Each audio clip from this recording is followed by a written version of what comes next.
Dry fruits తినడం వల్ల వేడి చేస్తుంది. అందుకే ప్రెగ్నెన్సీలో డ్రై ఫ్రూట్స్ తీసుకోకూడదు. ఇలాంటివి మీరు కూడా వినే ఉంటారు.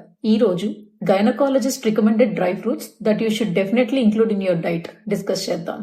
Hi, I'm doctor Guha Srinivas, consultant gynaecologist, Veera hospitals, Visakhapatnam. Almonds 4 to 5 soaked almonds morning లేవగానే తీసుకోండి.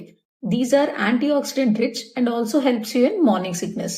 Number 2, dates. రోజు 2 నుంచి 3 డేట్స్ మీ డైట్ లో ఇంక్లూడ్ చేసుకోండి. These are rich in fibre, vitamin A and B complex. Number 3, cashews. 2 to 3 cashews రోజు తీసుకోవడం వల్ల మీకు అండ్ మీ బేబీకి బోన్స్ అండ్ టీత్ హెల్దీగా ఉంచుతుంది. దీంట్లో ఐరన్, మెగ్నీషియం అండ్ ఫాస్ఫరస్ ఉంటుంది. 4, వాల్నట్స్. మీకు తెలుసా వాల్నట్స్ బేబీ బ్రెయిన్ డెవలప్మెంట్ కి హెల్ప్ చేస్తుందని? Yes, walnuts are rich in folate and omega 3 fatty acids. Number 5, ప్రెగ్నెన్సీలో స్వీట్ క్రేవింగ్స్ కోసం కిస్మిస్ లేదా రైసిన్స్ ఒక 4 to 5 తీసుకోండి. ఇందులో న్యాచురల్ షుగర్స్ ఉంటాయి. అది iron and fibre rich, so it keeps you energised. నేను చెప్పిన ఈ డ్రై ఫ్రూట్స్ ని ఖచ్చితంగా మీ డైట్ లో ఇంక్లూడ్ చేసుకోండి. ఇలాంటి ఇంపార్టెంట్ ఇన్ఫర్మేషన్ కోసం do follow my channel. Thank you.